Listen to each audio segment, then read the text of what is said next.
Hi, in this video I'm going to show you how to clean up your Windows 10 taskbar by getting rid of the Cortana and search boxes and give yourself a little more room for your open programs.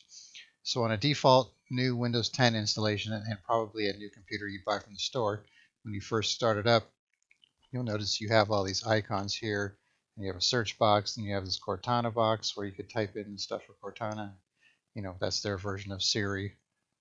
So you could click on it and talk to it if you have a microphone or type in your questions.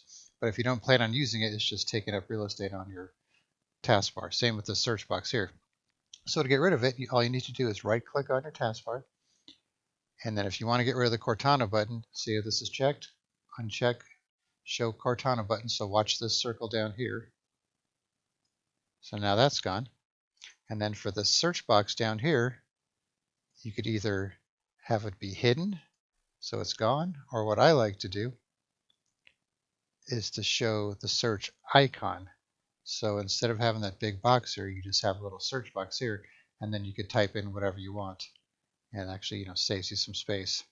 And other things you could do too is if you don't want the task view button to be listed there, if you're never going to use that, you could get rid of that too, and that's gone.